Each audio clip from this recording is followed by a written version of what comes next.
الوفاء بشتى الصور.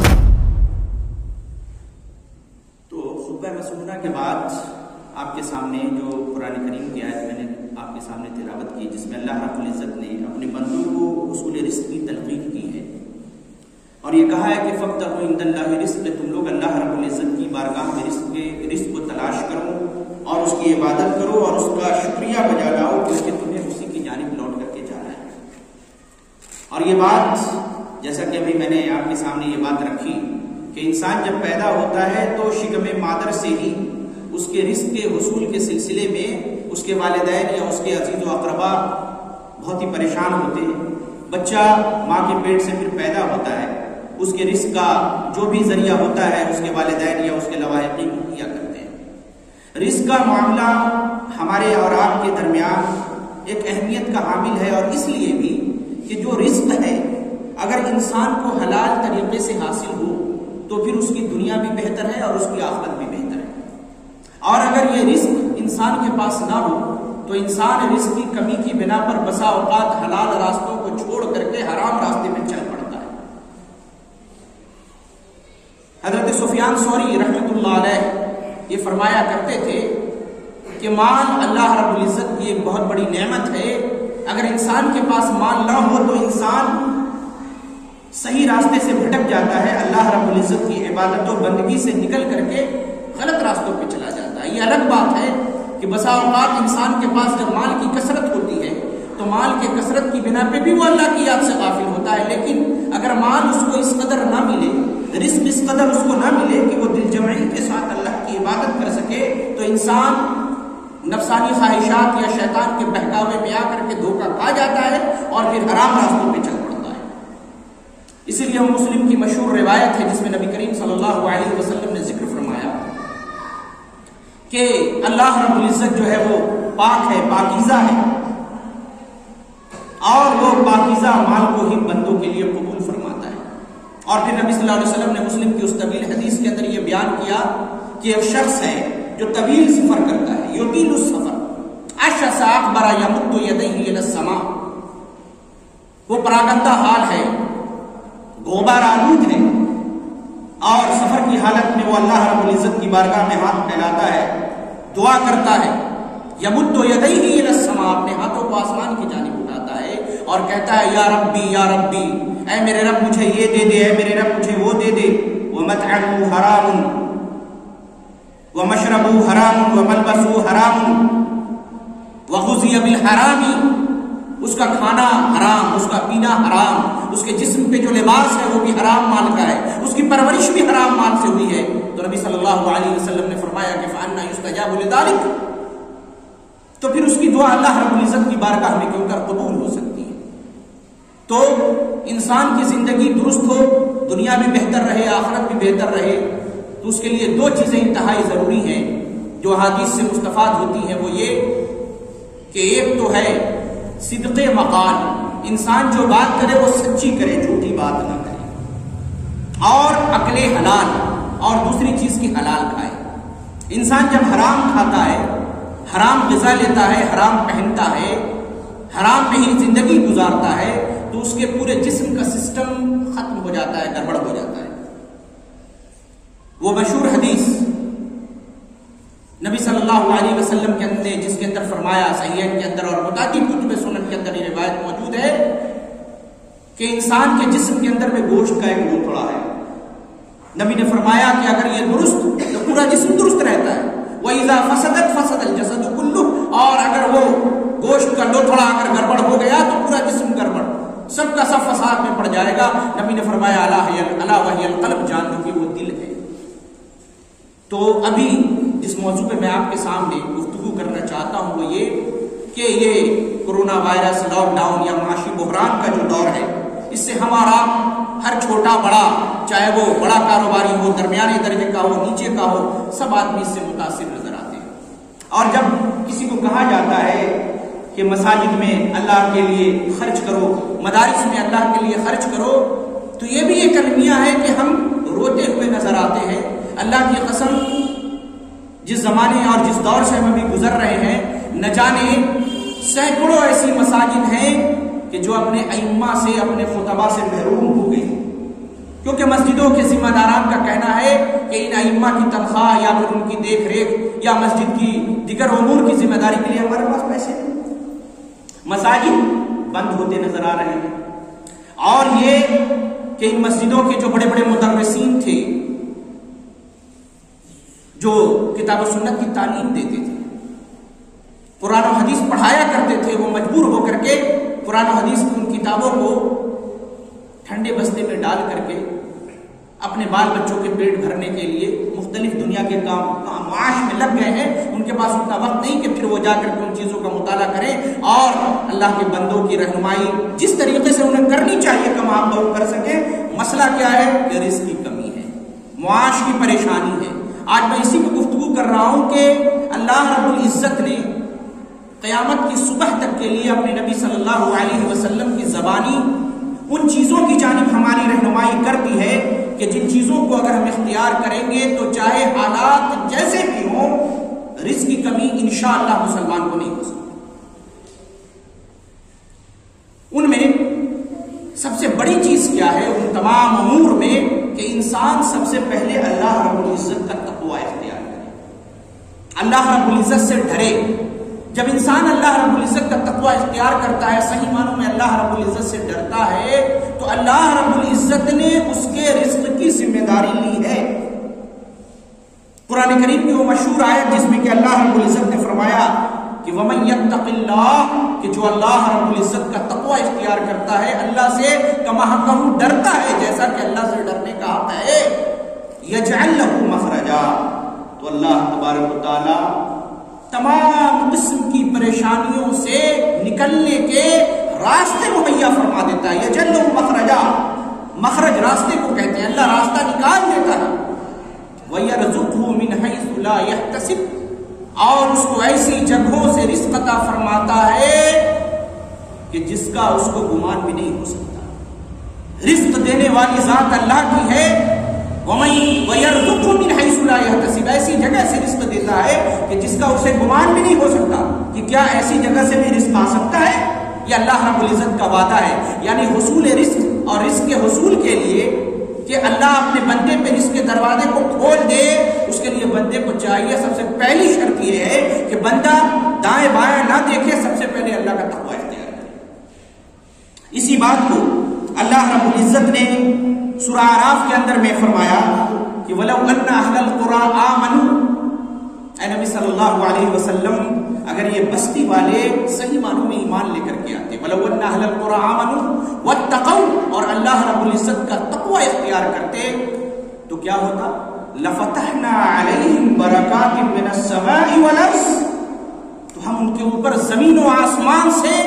رزق کا حصول کے مطلب رزق نازل کرتے۔ لَفَتَحْنَا عَلَيْهِمْ بَرَكَاتٍ مِّنَ السَّمَاءِ وَالْأَرْضِ، زمین و آسمان سے ہم ان کے اوپر برکتوں کا نزول کر دیتے۔ اس قدر برکتیں اترتی زمین سے بھی اور آسمان سے بھی، رزق کے ان کے لیے دروازے کھل جاتے۔ لَفَتَحْنَا عَلَيْهِمْ بَرَكَاتٍ مِّنَ السَّمَاءِ وَالْأَرْضِ وَلَكِنْ كَذَّبُوا، لیکن ان لوگوں نے اللہ رب العزت کی آیتوں کو جھٹلایا۔ اگر ایمان لے کے بھی آئے تو پھر اس پر عمل نہیں کیا۔ وَلَكِنْ كَذَّبُوا فَأَخَذْنَاهُمْ بِمَا كَانُوا يَكْسِبُونَ، تو اللہ رب العزت نے کہا کہ پھر ہم نے ان کے ان کرتوت کی بنا پر، ان کے ان بدعمالیوں کی بنا پر ہم نے ان کی زبردست پکڑ کر لی۔ تو پتہ یہ چلا کہ رزق انسان اگر حاصل کرنا چاہتا ہے کہ اللہ اس کے لیے رزق کے دروازوں کو کھول دے، تو سب سے پہلے اسے چاہیے کہ وہ اللہ رب العزت کا تقوی اختیار کرے۔ اور جب اللہ رب العزت کا تقوی اختیار کر لے تو پھر ایک دوسری چیز یہ ہے کہ رزق کے معاملے میں سرگردہ ہو جائے، پھر اللہ رب العزت کا توکل اختیار کرے۔ ہم رزق تو حاصل کرنے کے لیے مختلف قسم کے کاروبار، نوکری، سروس میں لگ جاتے ہیں، لیکن جو ملتا ہے اس پہ قناعت نہیں کرتے۔ ہر اگلا آدمی روتا ہوا نظر آتا ہے، چاہے اس کی تنخواہ جتنی ہو، 5,000 ہو، 10,000 ہو، 20,000 ہو، 50,000 ہو، چاہے 5 لاکھ ہو، بالکل مبالغہ نہیں۔ ہر شخص روتا ہوا نظر آئے گا، اس کو چاہے اللہ نے جتنا بھی رزق دیا ہو آپ پوچھ لیں، کہتا ہے کہ مولوی صاحب بہت پریشانی، بہت دقت میں چل رہا ہوں، اللہ کا شکر ادا نہیں کرتا، اللہ نے جو دیا ہے اس پہ توکل کرنے کے لیے تیار نہیں ہے۔ وہ اپنے ذہن و دماغ کے اندر اس نے ایک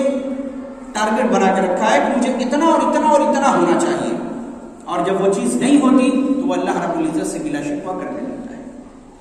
اللہ کے رسول صلی اللہ علیہ وسلم نے فرمایا، مسند احمد اور ترمذی کی صحیح روایت ہے کہ نبی صلی اللہ علیہ وسلم نے فرمایا، لو انکم توکلون علی اللہ حق توکلہ لرزقکم،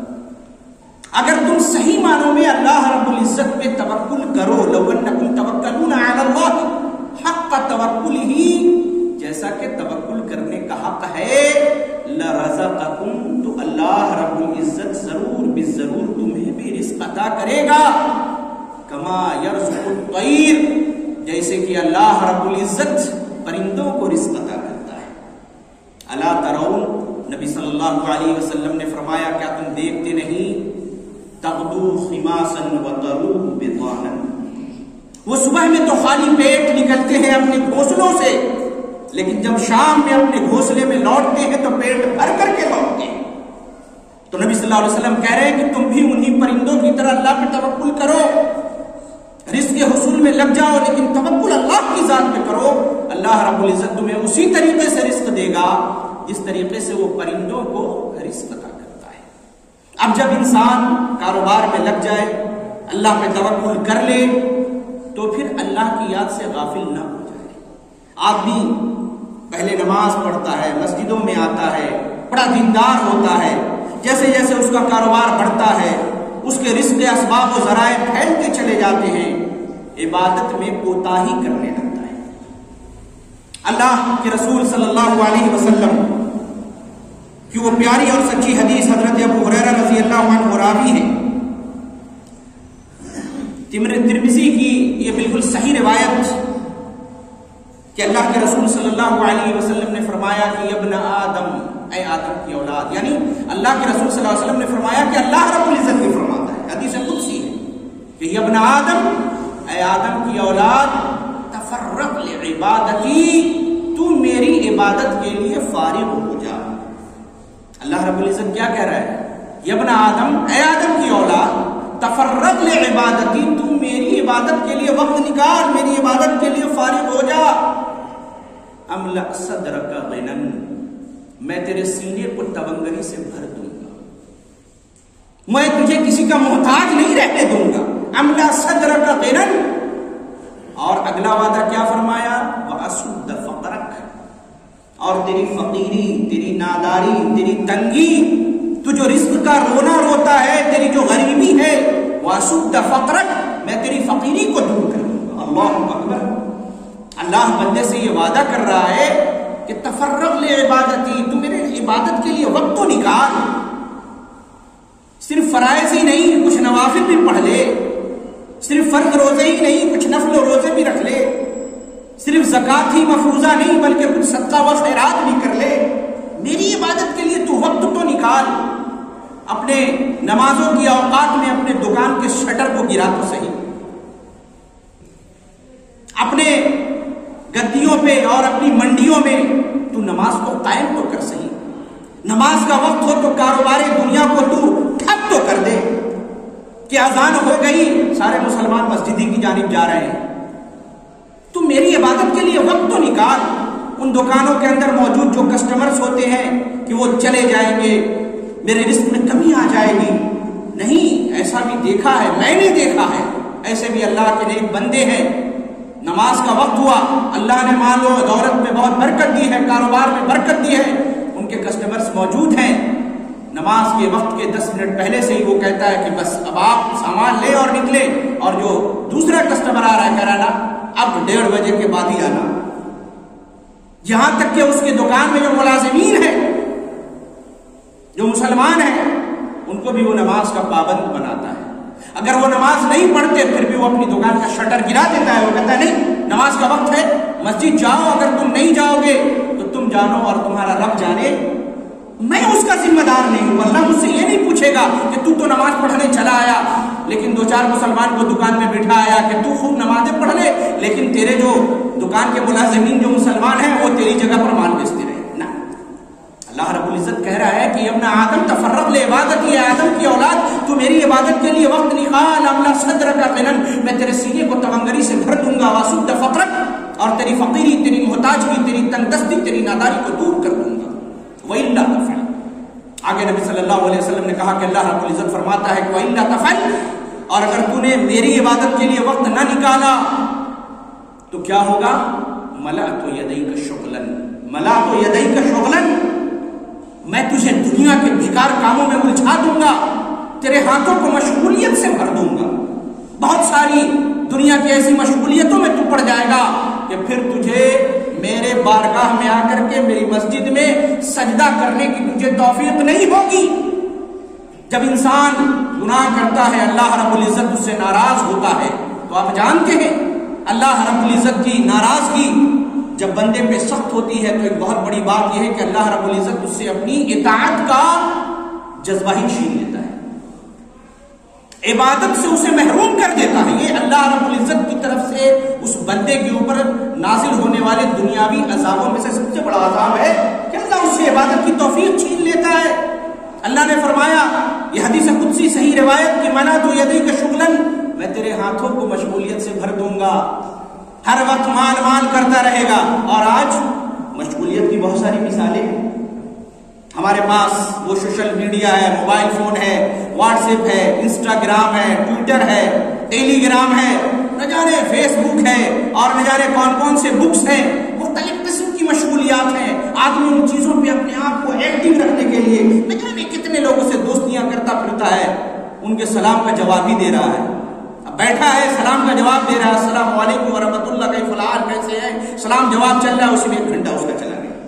آپ جائیں چیک کریں واٹس ایپ کے اسٹیٹس کو کہ کوئی شخص ہے کس قدر مشغول ہے، رات کے 12:30 بجے، 1 بجے، 2 بجے وہ اس پہ آتا ہے نا سوشل میڈیا کے جتنے بھی یہ سب سائٹس ہیں، یہ رات میں آخری بار یا دن میں آخری بار یہ شخص کب دکھا، اس پہ آپشن یہ بھی رہتا ہے۔ تو رات کے 12 بجے کوئی دکھ رہا ہے کہ 12 بجے تک وہ اسی کو چلا رہا تھا، 1 بجے تک چلا رہا تھا، 2 بجے تک چلا رہا تھا، اب 1 بجے 2 بجے تک وہ اسی میں مشغول ہے، تو کیا خاک فجر کے وقت اس کی آنکھ کھلے گی؟ کہاں سے وہ نماز پڑھے گا؟ اگر اٹھا بھی نماز پڑھنے کے لیے جھومتا جھامتا کسی طریقے سے آنکھ بجتے ہوئے وضو کر کے نماز میں آیا، امام صاحب نے لمبی قرات کر دی تو دل سے الٹا سیدھا بولنے لگا کہ کیا ضرورت ہے اتنی لمبی قرات کرنے کی، چھوٹی قرات کرو، نماز ختم ہو جائے تو پھر میں سو جاؤں تاکہ 8 بجے پھر۔ جب آدمی کی نیت یہ ہے، جب آدمی ہم جس معاشرے میں جی رہے ہیں، جب ہماری زندگی کا طریقہ یہ ہے، تو اللہ رب العزت نے کیا کہا کہ یہ میری طرف سے تیرے اوپر نازل کرتا ایک عذاب ہے، منا تو یدیک شغلن، میں تجھے مشغولیت میں، تیرے ہاتھوں کو مشغولیت سے بھر دوں گا، دنیا کے بیکار کاموں میں الجھا دوں گا، پھر تجھے میری عبادت کی توفیق نہیں ہوگی۔ جب اور آگے کیا کہا، وَلَمْ أَسُدَّ فَقْرَكَ، تو محتاج کا محتاج رہے گا، نادار کا نادار رہے گا، غریب کا غریب رہے گا، فقیر کا فقیر رہے گا، وَلَمْ أَسُدَّ فَقْرَكَ، میں تیری محتاجگی کو دور نہیں کروں گا۔ تو پتہ یہ چلا کہ انسان رزق کا رونا نہ روئے، بلکہ رزق کے ان ذرائع کو، ان اسباب کو حاصل کرے، اس کے اوپر محنت کرے کہ جس کے ذریعے سے اللہ کیا کرتا ہے، بندوں کو رزق عطا کرتا ہے۔ تو پہلی چیز تقویٰ، یاد رکھیں، دوسری چیز توکل اللہ، تیسری چیز دل جمعی سے اللہ رب العزت کی عبادت کرنا، اس کے بعد جو اگلی چیز ہے وہ صلہ رحمی کرنا۔ اب آپ کہیں گے کہ یہ صلہ رحمی، جی بے شک صلہ رحمی ایک ایسی چیز ہے کہ جس کے ذریعے اللہ رب العزت بندوں کو رزق وافر مقدار میں عطا کرتا ہے، وافر مقدار میں دیتا ہے۔ نبی صلی اللہ علیہ وسلم کی وہ حدیث بخاری کی روایت ہے کہ من سرہ ان یبسط لہ فی رزقہ وان ینسع لہ فی اثرہ فلیصل رحمہ، کیا فرمایا نبی صلی اللہ علیہ وسلم نے؟ من سرہ ان یبسط لہ فی رزقہ، جسے یہ بات پسند ہو کہ ان یبسط لہ فی رزقہ، کہ اس کے رزق میں کشادگی کی جائے، وسعت ہو، اس کو اللہ رزق خوب عطا کرے، جو یہ چاہتا ہے تو اسے کیا چاہیے، اور وَأَن يَنْسَعَ لَهُ فِي أَثَرِهِ، اور جو یہ چاہتا ہے کہ اللہ اس کی عمر کو دراز کرے، اسے طویل عمر عطا کرے۔ دو چیزیں جو یہ چاہتا ہے، جسے یہ بات خوش کرتی ہے کہ اللہ اسے رزق عطا کرے وافر مقدار میں، نمبر 1، اور نمبر 2 جو یہ چاہتا ہے کہ وَأَن يَنْسَعَ لَهُ فِي أَثَرِهِ، کہ اللہ اس کی عمر کو لمبا کر دے۔ آدمی دعا کرتا ہے طویل عمر کی کہ اللہ تعالیٰ مجھے زیادہ دن تک صحت کے ساتھ زندہ رکھ، خوب دنیا میں میں ابھی رہوں، نیکی کا کام کروں۔ اچھے ہی کام کے لیے اگر وہ نیت کرتا ہے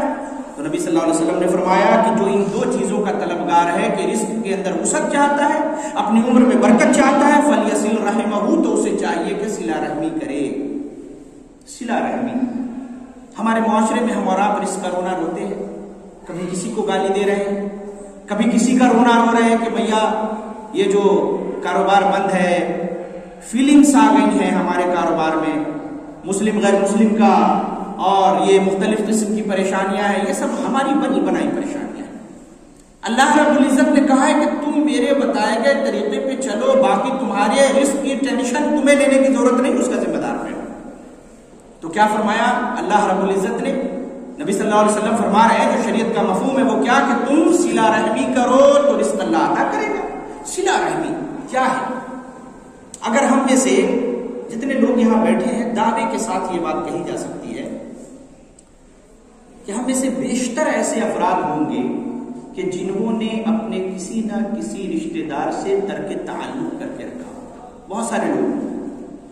خاص طور پر ہمارے معاشرے میں جو ہمارے گھروں میں ہماری مائیں بہنیں بیٹیاں ہیں، ہماری ماں بہنوں کے اندر بھی یہ چیز بدرجائے عتم پائی جاتی ہے۔ یہاں پر اس لفظ کا استعمال نہیں ہونا چاہیے بدرجائے عتم، لیکن نہیں، بدرجائے عتم یعنی بہت، بدرجائے عتم اچھی چیزوں کے لیے استعمال کرتے ہیں، لیکن نہیں، واقعی میں وہ بہت زیادہ اس میں پڑی ہوئی ہے۔ وہ کیسے؟ اگر ان کی کوئی فلانی رشتہ دار ہے اور برادری کی ہے، نانیال کی ہے، دادیال کی ہے، تھوڑی تھوڑی باتوں پہ ہم صلہ رحمی چھوڑ دیتے ہیں، قطع رحمی کے شکار ہو جاتے ہیں۔ لوگ اپنے سگے بھائی، اپنی سگی بہن، رحم کے رشتے کون ہوتے ہیں؟ دادیال اور نانیال کی طرف سے۔ رحم اصل میں رحم مادر کو کہتے ہیں جہاں بچے کی پیدائش ہوتی ہے۔ رحم سے جو رشتے متعلق ہیں، بعض آثار میں یہ بات مذکور ہے کہ صحابہ کرام انساب کا علم حاصل کیا کرتے تھے۔ انساب کا علم، رشتہ داریاں، برادریاں اور ناطے کا علم، کہ ہمارے دادا کتنے بھائی تھے، ہمارے نانا کتنے بھائی تھے، ہماری اماں کتنی بہنیں تھیں، ان کی کتنی کتنی رشتہ داریاں ہیں، تاکہ ان رشتہ داریوں کو انسان زندہ کرے، ان سے جائے، ان سے ملے،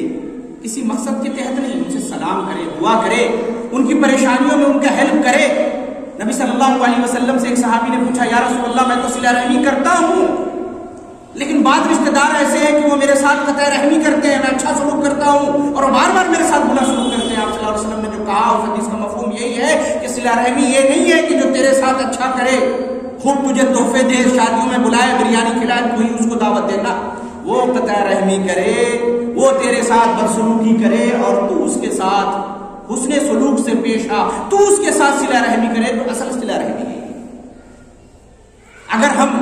ان صلہ رحمی کے رشتے، رحم کے رشتوں کو اگر ہم جوڑیں، صلہ رحمی کے طریقے کو اپنائیں، تو اللہ کے رسول صلی اللہ علیہ وسلم فرما رہے ہیں کہ کیا ہوگا؟ اللہ رب العزت ہمارے رزق میں برکت عطا کرے گا، وسعت عطا فرمائے گا۔ کاروبار کریں، بزنس کریں، وہ تو ہماری ذمہ داری ہے، ہمیں کرنا ہے، اللہ نے حکم کیا ہے، ہمیں کرنا ہے۔ توکل کا مطلب یہ نہیں کہ ہم ہاتھ میں ہاتھ دھر کے بیٹھ جائیں۔ نبی صلی اللہ علیہ وسلم کے پاس ایک صحابی رسول آتے ہیں، آپ صلی اللہ علیہ وسلم نے پوچھا کہ تیرا اونٹ کہاں ہے؟ باندھ دیا؟ کہا کہ نہیں، اللہ پہ توکل کر دیا، چھوڑ دیا، اونٹ بہت بے وفا جانور بھاگ جاتا ہے۔ نبی صلی اللہ علیہ وسلم نے کیا کہا کہ جاؤ پہلے اونٹ کو باندھو، پہلے اونٹ کو باندھو، پھر اللہ پہ توکل کرو۔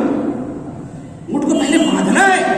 رزق کے ذرائع کو اختیار کرنا ہے جو حلال ذریعے ہیں، اور پھر ان چیزوں کو اختیار کرنا ہے جو ابھی کتاب و سنت کی روشنی میں آپ کے سامنے بیان کی جا رہی ہے، تاکہ صرف اسی رزق کے ذریعوں کو ہم تلاش کر لیں اور سوچیں کہ اللہ رزق دے دے گا، نہیں، بلکہ ان چیزوں کو بھی ہمیں اختیار کرنا۔ اور ایک بہت ہی اہم اور بنیادی چیز جس کی بنا پہ اللہ ہمیں رزق عطا کرے گا، اور چاہے حالات جیسے بھی ہوں اللہ ہمیں وافر مقدار میں رزق عطا کرے گا، اس میں ایک بہت ہی چھوٹی اور آسان چیز ہے جس پہ ہم اور آپ چاہیں تو عمل کر سکتے ہیں۔ وہ کیا؟ اپنے گھر والوں کو سلام کرنا۔ اللہ رب العزت نے قرآن کریم کے اندر سورۃ النور میں فرمایا، فَإِذَا دَخَلْتُمْ بُيُوتًا فَسَلِّمُوا عَلَىٰ أَنفُسِكُمْ، کہ جب تم اپنے گھروں میں داخل ہوا کرو تو اپنے گھر والوں کو سلام کرو۔ فَإِذَا دَخَلْتُمْ بُيُوتًا فَسَلِّمُوا عَلَىٰ أَنفُسِكُمْ تَحِيَّةً مِّنْ عِندِ اللَّهِ، یہ اللہ رب العزت کی جانب سے تمہارے لیے ایک تحفہ ہے، گفٹ۔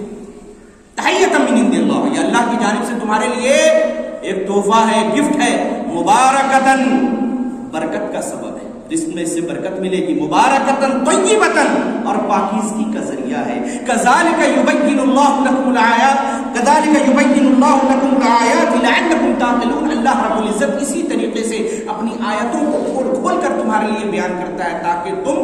عقل و شعور حاصل کرو۔ اس میں اللہ رب العزت نے کیا فرمایا؟ حصول رزق کا ایک بہت بہترین ذریعہ، فَإِذَا دَخَلْتُمْ بُيُوتًا فَسَلِّمُوا عَلَىٰ أَنفُسِكُمْ، اپنے گھروں میں جب داخل ہوا کرو اپنے اہل و عیال کو سلام کرو۔ گھر سے ہم نکلے، تھوڑی ہی دیر کے لیے نکلے، چاہے 5 منٹ ہو یا 50 منٹ کے لیے ہم نکلے، گھر میں پھر واپس آئے، سامنے گھر میں جو نظر آئے، بیوی ہو، ماں ہو، بہن ہو، بیٹی ہو، بھابھی ہو، جو بھی گھر کے اندر لڑکے ہوں لڑکیاں ہوں، السلام علیکم۔ ہمارے صحابہ کرام کا طریقہ یہ تھا کہ ایک صحابی دوسرے صحابی سے اگر کسی درخت کے پیچھے اوجھل ہو جاتا، یعنی درخت ہے اس کا تنا کافی موٹا ہے، تھوڑی دیر کے لیے لمحے بھر کے لیے اس کے سامنے سے وہ گیا، پھر پیچھے سے گھوم کے آیا تو کہتا تھا السلام علیکم۔ اس قدر سلام کی کثرت نبی صلی اللہ علیہ وسلم نے متعدد احادیث میں فرمایا افشوا السلام، پھیلاؤ سلام کو۔ اور یہاں اللہ رب العزت نے کیا کہا کہ تم گھروں کے اندر اپنے اہل و عیال کو سلام کرو۔ آج ہم گھروں میں آتے ہیں تو ہماری یہ خواہش ہوتی ہے کہ ہماری بیوی ہمیں سلام کرے۔ ہم سیٹ صاحب ہیں، بیوی ہے، کمتر و حقیر سمجھ رہے ہیں، ہم اس کو کیسے سلام کریں گے؟ ہمارے معاشرے میں غیر شعوری طور پر یہ انڈر اسٹوڈ ہے، یہ سمجھا دیا گیا ہے کیا ٹھیک ہے کہ سلام بڑے عموماً چھوٹے بڑوں کو کرتے ہیں، لیکن بڑے بھی چھوٹوں کو کرتے ہیں۔ آپ صلی اللہ علیہ وسلم چھوٹے چھوٹے بچوں کو سلام کرتے تھے، لیکن ہمارے یہاں کیا ہے، گھر میں عورتیں تعلیم دیتی ہیں اپنی بچیوں کو، جو ہم نے دیکھا ہے ہر معاشرے میں بچیوں کو تعلیم دیتی ہے کہ ارے ابو آئے ہیں سلام کرو، سر ڈھانپو سلام کرو، ابو خاموش، ابو نہیں سلام کریں گے۔ بیوی کو تعلیم دی جاتی ہے شوہر جب آئے تو سلام کرو، شوہر جانے لگے تو تم سلام کرو، شوہر نہیں کرے گا، پھر وہ جواب دے گا وعلیکم السلام۔ ایک صاحب اس حدیث میں عمل، قرآن کریم کی آیت پر عمل کرتے ہوئے انہوں نے سلام شروع کر دیا، گھر میں داخل ہوئے السلام علیکم، اس کمرے سے نکل کے اس کمرے میں گئے، پھر آئے السلام علیکم، بیت الخلا گئے وہاں سے آئے السلام علیکم، ڈائننگ ہال میں کھانا کھانے گئے ادھر سے آئے، تھوڑی دیر کے لیے نظروں سے جو لوگ اوجھل ہوئے کہا السلام علیکم۔ لوگ تعجب میں پڑ گئے، کیا پڑ گئے تعجب میں کہ کہیں دماغی خلل تو نہیں واقع ہو گیا، دماغ وہاں کھسک گیا، خالی سلام ہی کر رہا ہے۔ تو کہنے کا مقصد یہ ہے کہ ہم دین سے اتنے دور ہو چکے ہیں کہ اگر ہم صحیح چیزوں کو جاری بھی کریں تو لوگ ہمارے دماغ میں شبہ کریں گے کہیں خلل تو نہیں آ گیا، خالی سلام ہی کر رہا ہے۔ نہیں، اللہ رب العزت نے فرمایا فَإِذَا دَخَلْتُمْ بُيُوتًا فَسَلِّمُوا عَلَىٰ أَنفُسِكُمْ تَحِيَّةً مِّنْ عِندِ اللَّهِ، یہ اللہ کی جانب سے ایک تحفہ ہے تمہارے لیے، مبارکۃ طیبۃ، برکت کا سبب ہے، پاکیزگی کا ذریعہ ہے۔ تو ہمیں یہ تہیہ کرنا چاہیے آج اسی وقت اسی مجلس سے کہ اگر ہم اس پر عمل کرتے ہیں تو اللہ کا شکر ادا کریں، اور اگر عمل نہیں کرتے ہیں ابھی سے جائیں اپنے گھروں میں کثرت سے سلام کریں، تو یہ وہ ذریعہ ہوگا کہ جس کی بنا پہ اللہ ہمیں چاہے جیسی بھی پریشانی ہو، کتنے بھی اوکلاؤن ڈاؤن جو بھی ہو، اللہ رزق عطا کرے گا، اللہ کا وعدہ ہے، اللہ برکت عطا کرے گا۔ اور ایک اگلی چیز کہ جس کی وجہ سے اللہ رب العزت ہمیں مال عطا کرے گا، رزق عطا کرے گا، وہ یہ کہ اللہ کے راستے میں خرچ کرے۔ بخاری کی روایت ہے، مختصر سا ٹکڑا پڑھتا ہوں، اللہ کے رسول صلی اللہ علیہ وسلم نے کہا کہ اللہ رب العزت یہ کہتا ہے کہ یا ابن آدم، اے آدم کی اولاد، انفق، تو اللہ کے راستے میں خرچ کر، انفق علیک، تو اللہ رب العزت تیرے اوپر خرچ کرے گا۔ اب ہم اپنے اس موجودہ حالات میں اس حدیث کو اس میں ہم سیٹ کرتے ہیں کس طریقے سے؟ اللہ رب العزت یہ کہہ رہا ہے کہ ابن آدم انفق، خرچ کر، انفق علیک، اللہ تجھ پہ خرچ کرے گا۔ اب ہمارے پاس کوئی آدمی آتا ہے، مسجد کے سیکریٹری صاحب پہنچے، کوئی دینی کام ہو رہا ہے کہ بھائی امام صاحب کو تنخواہ دینی ہے یا مسجد کے اندر فلاں چیز کی ضرورت ہے، ہم کہتے ہیں ہمارے پاس مال کہاں ہے؟ اب ہمارے پاس مال ہے، ہم اچھی اچھی غذائیں ضرور کھا رہے ہیں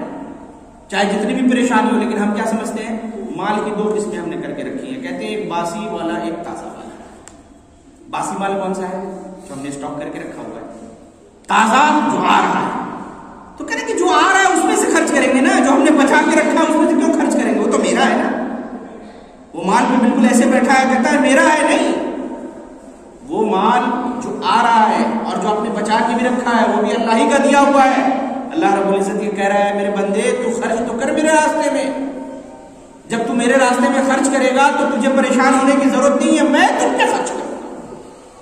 تو کیا پتا چلا کہ اللہ کے راستے میں مال خرچ کرنے سے اللہ رزق میں برکت عطا کرتا ہے۔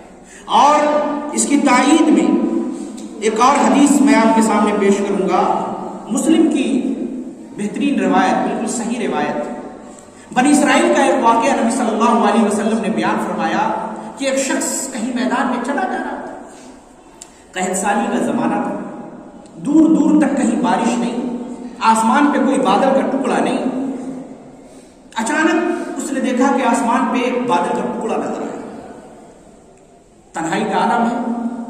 دور دور تک کوئی نہیں، وہ اکیلا ہے۔ وہ کیا سنتا ہے؟ مسلم کی صحیح روایت، کوئی قصہ اور کہانی نہیں، نبی صلی اللہ علیہ وسلم نے خود اپنی زبان سے بنی اسرائیل کے اس واقعے کو بیان کیا۔ بادلوں سے آواز آتی ہے، اسقِ حدیقۃ فلان،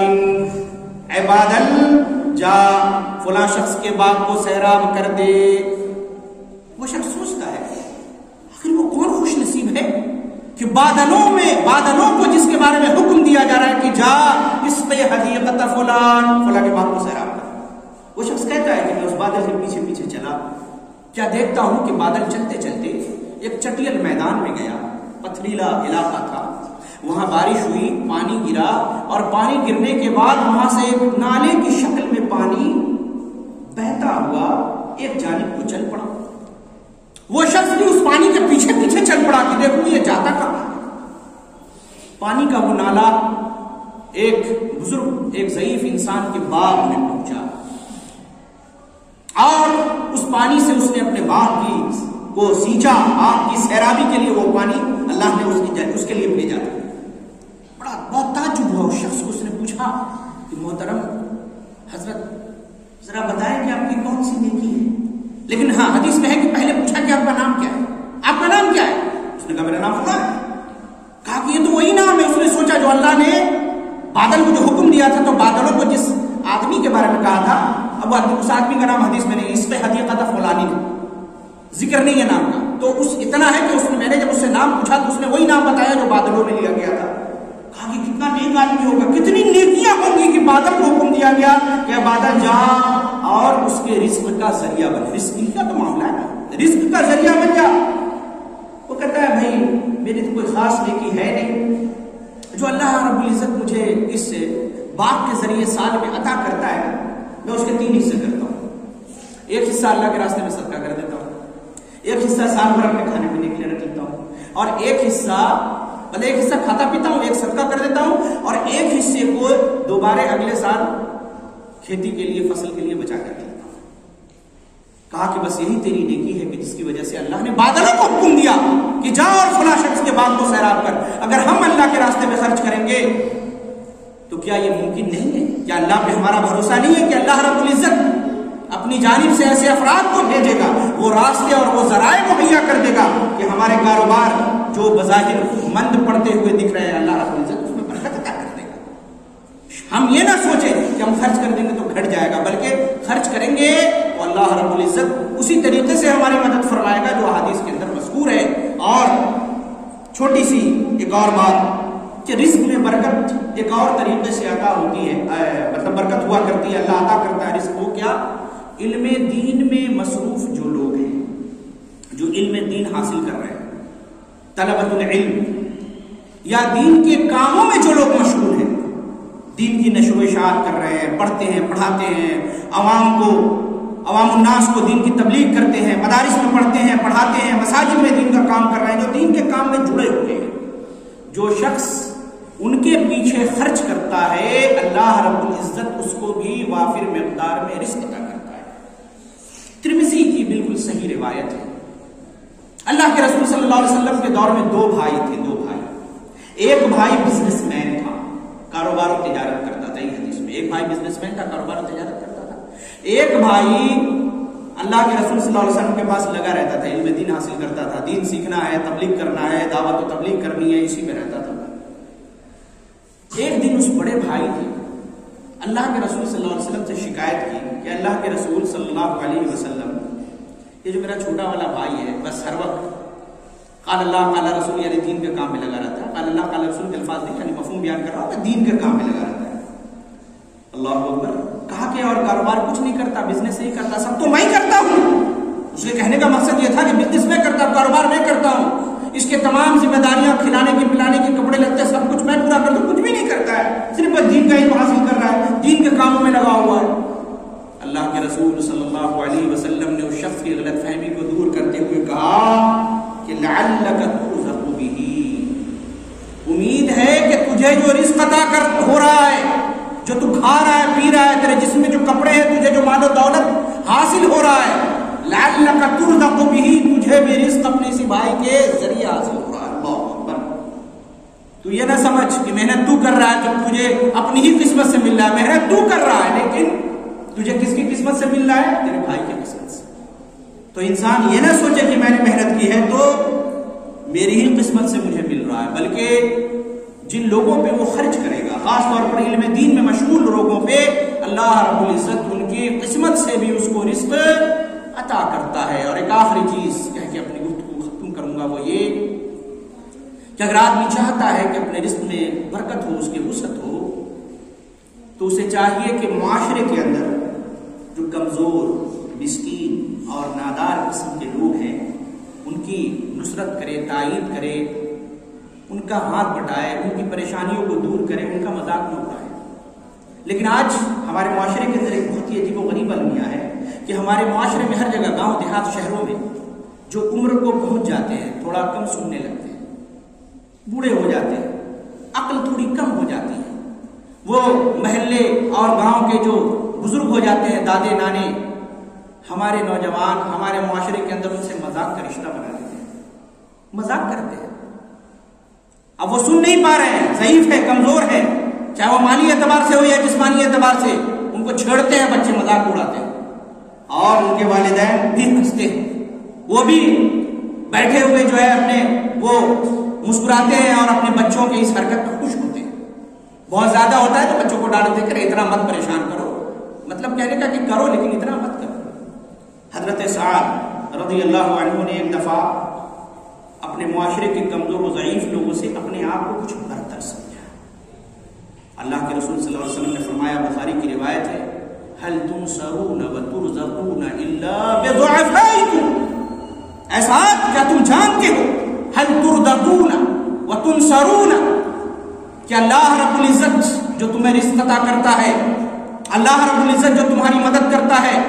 تمہارے اوپر جو اپنی رحمتیں نازل کرتا ہے, الا بضعفائكم,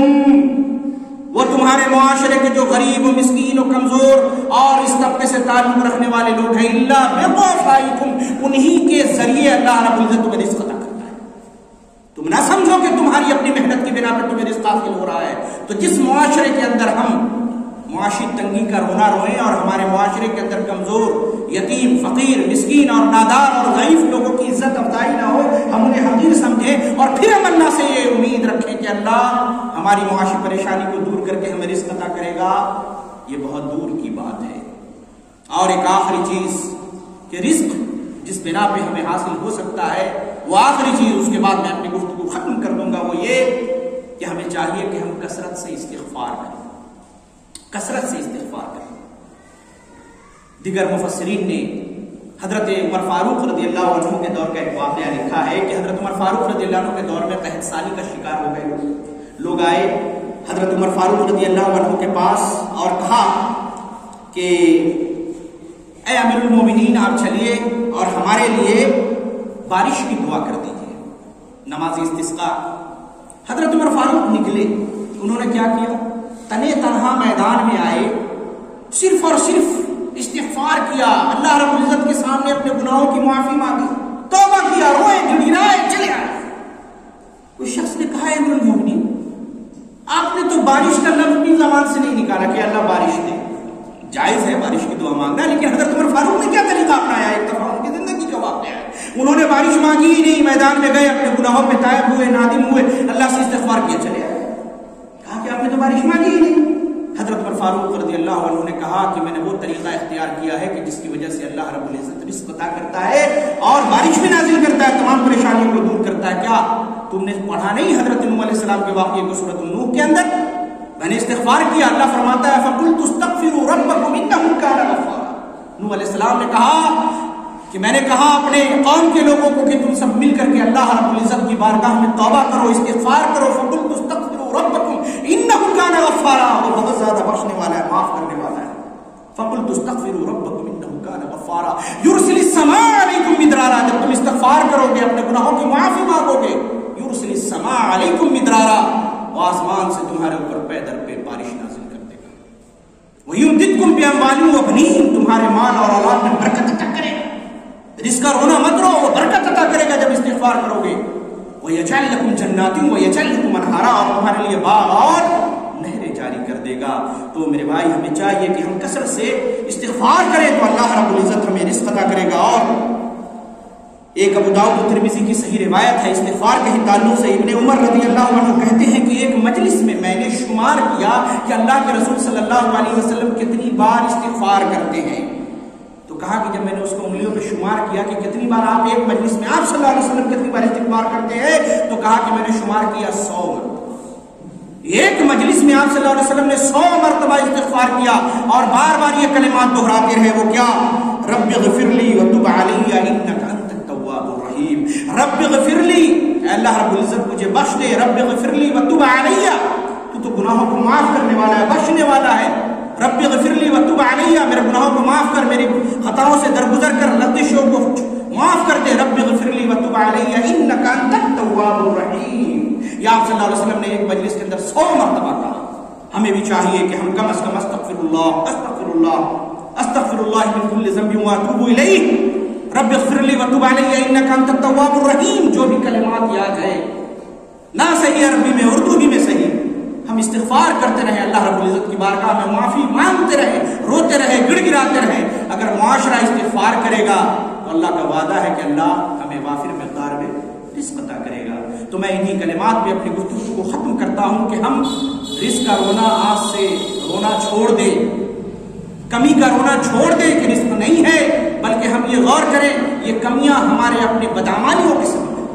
ہم نے ان طریقوں کو اپنایا ہی نہیں جن طریقوں پہ چلنے کی بنا پہ اللہ ہمیں رزق عطا کرے گا۔ اور بھی بہت سارے طریقے کتاب و سنت میں ہیں، لیکن جو اہم نکات تھے وہ میں نے کوشش کیا کہ مختصر وقت میں آپ کے سامنے بیان کروں۔ اللہ رب العزت سے ہم دعا گو ہیں کہ اللہ تبارک و تعالیٰ سب سے پہلے مجھے اور پھر تمام حضرات کو جو بھی سامعین ہیں یا جن تک یہ بات پہنچے، اللہ رب العزت انہیں اس پر عمل کر کے اپنی زندگی کو سنوارنے کی توفیق عنایت فرمائے۔ اقول قولی ھذا واستغفر اللہ لی ولکم ولسائر المسلمین آمین، وآخر دعوانا الحمد للہ رب العالمین، والسلام علیکم ورحمۃ اللہ۔